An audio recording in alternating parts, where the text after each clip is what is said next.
Boom. And then, if you want, you can blank these names out.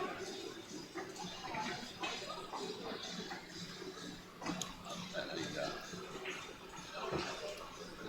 And just, if now you're recording, just say this is partial coverage. Okay, this is partial coverage. 2 minutes, 3 minutes. Okay. This is partial coverage of the match between Charlie Bryant and Wayne MUNNERLIN. So anyway, I was talking about the Outsville rack, the what's called the AccuRack actually, and so Chris Renfro is basically one of the mad scientists of pool, and he developed a really cool template rack here. So the rack is set up so that it makes all the balls lean in towards each other, so they're definitely going to be frozen, even if they happen to be slightly different sizes, as sometimes balls are because of different wear. And the rack itself sticks to the table. So what I mean by sticks to the table, it doesn't slide around, so it actually has a little bit of bite to it and grabs the cloth. So as far as a template rack goes, it gives you a tight rack, but it doesn't give you a trick shot rack.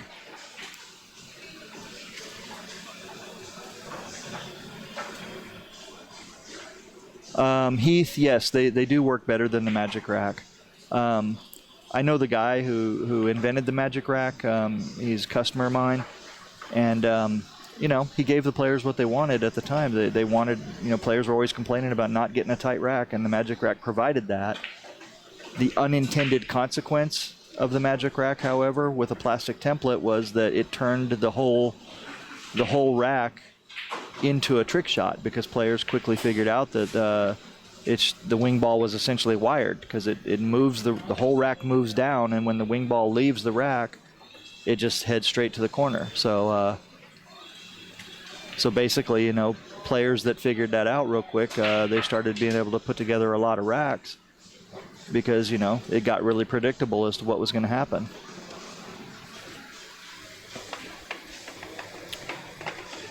Yeah, I didn't really look at those. I haven't really seen the valley lights like that. They actually look pretty good. Seems to light up the table really well. I haven't really gone on to the table and seen how it looks, but from where I'm sitting, it looks pretty well lit up.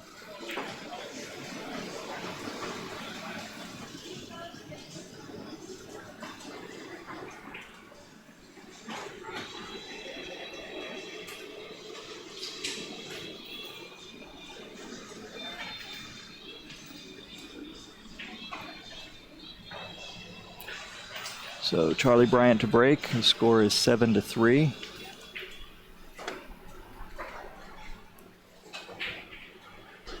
I guess I can update the scores for you guys here. Let me see. Put Charlie on top there.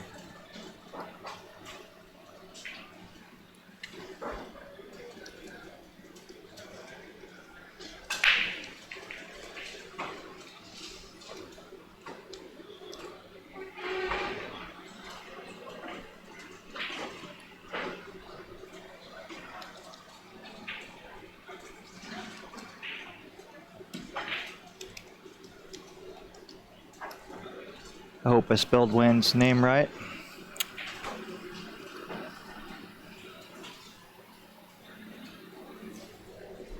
Charlie, for those of you who do not know, is the namesake of Bryant Billiards, who is a sponsor of this event. The Bryants are some of the hardest working folks in pool. They are out just about every weekend at a tournament. Working real hard to bring good equipment to the players. And of course, Charlie himself is an excellent instructor. He is very, very knowledgeable. And he's very methodical. So if you have a chance, take advantage of that and get some lessons from Charlie whenever you're at an event that he's at.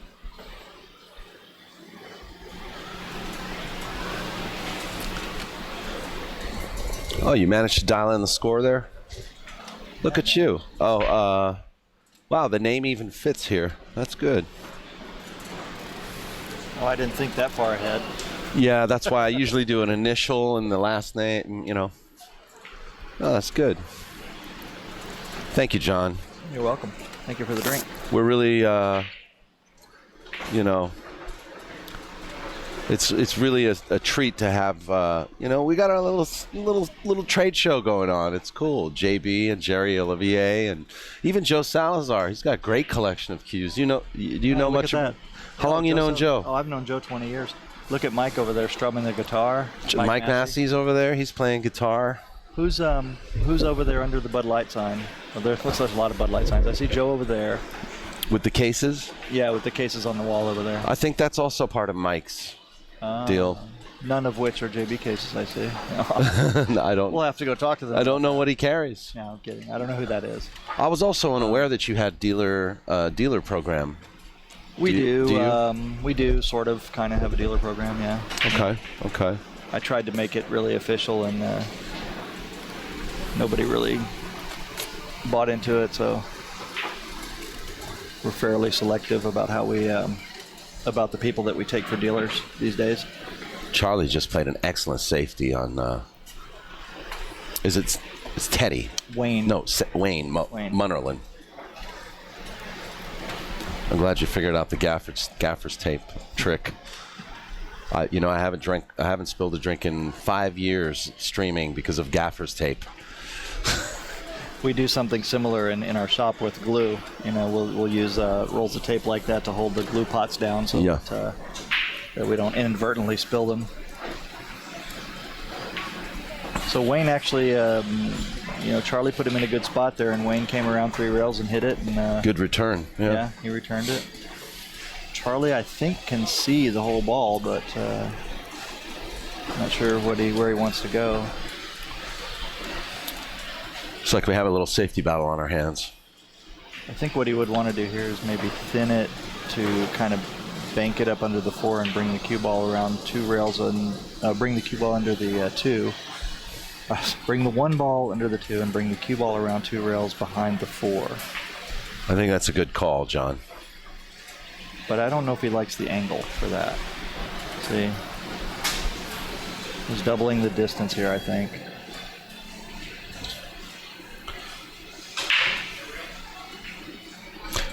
I'm not sure. Charlie's telling me he's got systems of his own that he's kind of invented. You know, I'm sure he's gleaned information from all the best of them, dating back to Robert Byrne. You know, is he going for the ball? I think he is. I think he likes the angle right there. He's going to try to go up and down and come right between them and back up. He played it with inside. Yep, he had to hold it up. That was a beautiful shot. Oh, yeah, absolutely. Yep. That was... When in doubt, run on out. Yeah. I tell you what I'm going to do here is... I'm going to... What happened to Grady Seasons? Well,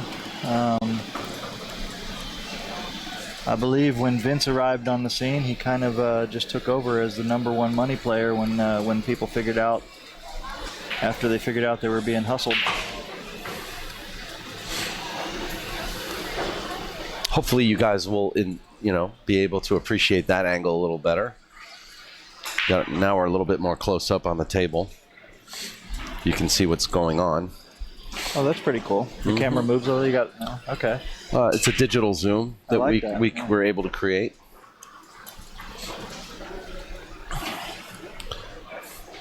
As Ali G likes to say, technology.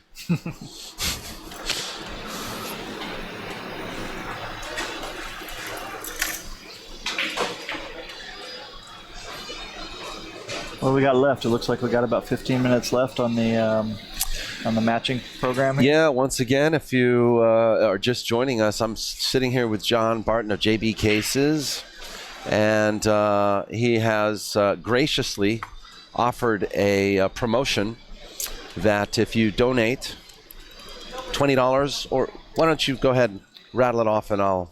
If you donate $20 or more to POV Pool. POV Pool within the next, about 15 minutes, you will be in a raffle Part of a drawing. Part of a drawing, and the winner will get 3 times their donation as a credit against the JB case. And any donation that is made, if you don't win, we're going to give you a credit matching your donation. So Tell you what, so far you're getting off cheap. And I bet Lindsay Mendenhall's feeling pretty good so far. feeling pretty good about our chances right now. Come on, guys, don't be nitty. Yeah, right? yeah. If you guys can see the amount of equipment that I'm sitting around right now, and what Daniel's doing here to bring you this stream,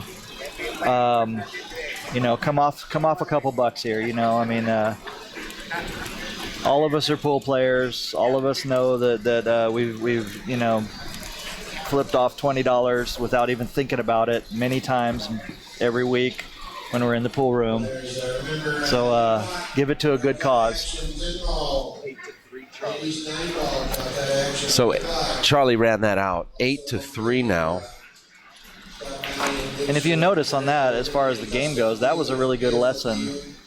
You know, Nick Varner once said, if going for the shot is as tough as playing the safety, then you might as well just go for the shot and try to give yourself a chance to run out. And that's exactly what Charlie showed us an example of over right there.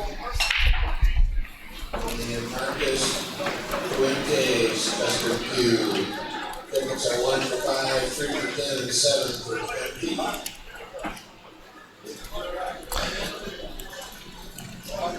One of the coolest things you did several weeks ago was when you did a Facebook live stream, and you just did this fire sale of returns. And you know what? I haven't seen your head spin very often. I got to get a little bit more organized in how we do that. But I think that's great. I think we that's still really have awesome. a few cases from that haven't been sent out because we can't figure out who bought them. I think the people who bought them are not even sure that they bought them. Exactly, right? Exactly. Are you still shipping? Are you still delivering? Oh my God, that was crazy. Yeah, I think I've actually. Did you get still returns of the returns? No, because we mark them as second, so they don't come back. No, Cesar Morales is not here, but Warren Kiamco is. Warren Kiamco is the only Filipino player here, really. So let me tell you my story about Warren real quick. So I'm in the Philippines, and I'm playing Warren some one pocket. We're playing like $20 one pocket, and you know, predictably he's killing me. Yeah. And I know I'm donating. It's fine, but Warren so politely walks up to me and he goes, "Do you mind if I quit so that I can play Efren?" Okay. And I was like, "Yes, Warren, I mind." Yeah, exactly. Make him feel bad, you know. I want you to stay right here so I can just keep donating to you all night. Yeah, exactly. No, but what it was that over in the Philippines, right? They make these matches with the top players all the time, and they're not for a lot of money. This one was like maybe $500, right? Like a race to 21 or something for $500. Mm-hmm. But it was made by the stables of each one. You know, the stable masters, I guess you'd call them, or whatever. The owner of the stable. Oh, I see. Anyway, you know, and this is kind of how they stay on top. You know, kind of how they know who's going to be the top dog in the stable and who gets the sponsorship and gets the games and so on. Yeah. So you know, when they're called to play, they really just got to step up and play. They got to be ready to play at any time, right? Yeah. So even though Warren was asking me politely, you know, which most of the Filipinos I know are just wonderfully polite people, he was effectively saying, "Look, I really got to go. I need to go to work now." It's kind of like the bat phone, the bat signal. Yeah, and if I remember right, you know, I think that Warren may have lost the set like 21-17 or something like that. But what I told Warren is, I said, "Of course you can go play Efren." I said, what better honor would it be for me to sit and watch you two play rather than watch me miss? And again, donate to you all day. Yeah.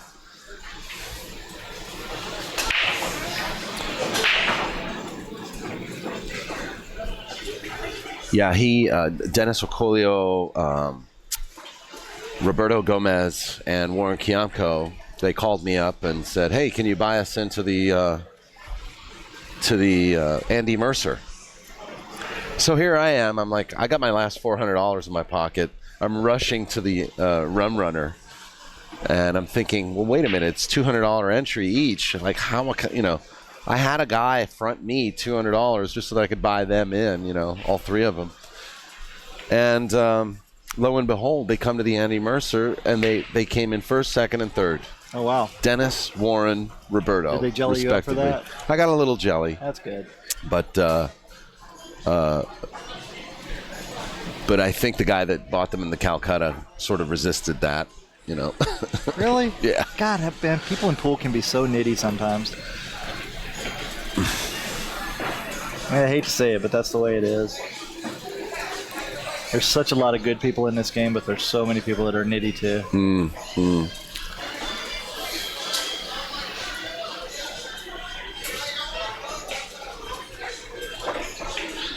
I'm Roger's Aunt Tony.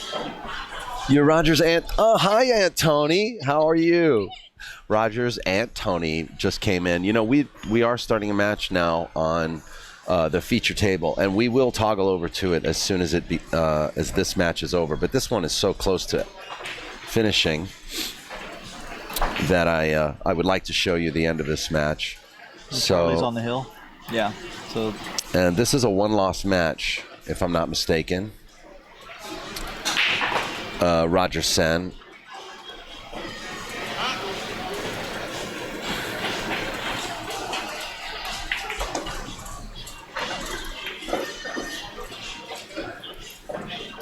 And Charlie takes it down over there. And Charlie wins. Charlie wins. Is that the one-loss side or the winner side? That is a winner's side match. So Charlie prevails and sends Wayne Munnerlin to the one-loss side. Right. That's one of the toughest names I've had to say in this tournament. So we're going to quickly go back to the feature table, and we're going to cover Roger Sen versus Jimmy Crone. John Barton, I want to thank you for sitting with us in the box. I know your daughter's with you. I know you probably have business to take care of with Lucky in the booth, Matt, and I hope I have a chance to talk to you a little later today. Let me stick it out here for another 5 minutes, and then we'll okay, good. We'll see who wins. Yeah, we still have the promotion going. So remember, you guys got about 8 minutes left to donate. I will match any donation that you make, and we will pick one winner who will get 3 times their donation matched. Starting at $20 now, guys. Starting at $20. Yeah. And if you win, I will give you 3 times what you donated as a credit towards JB Cases. And whatever you donate above $20, even if you don't win, I will match that at 100% as a credit against JB Cases. And all you got to do is you got to go to jbcases.com and sign up an account, you know, so that we know it's easy for me to go in and give you that credit after you've donated. And that's POVPOOL.com. Right? /donate. Or you can go to PayPal and just send a donation to povpool@gmail.com. Let me just make sure my donate button's working.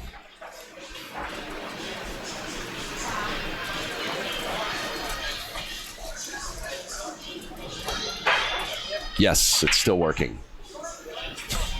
Sometimes you have to refresh it and update it again because it's an embed code, you know? Uh-huh.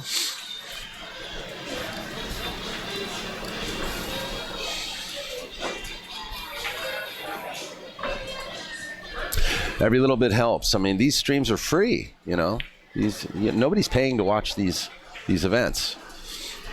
And that's what we believe in. We believe in bringing pool to the masses.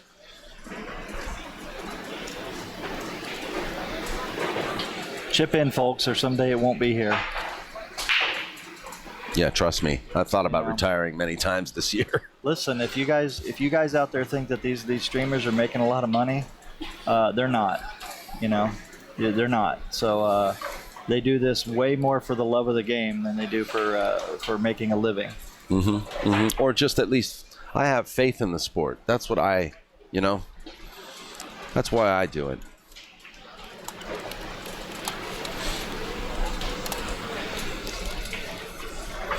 So we're gonna get to this match.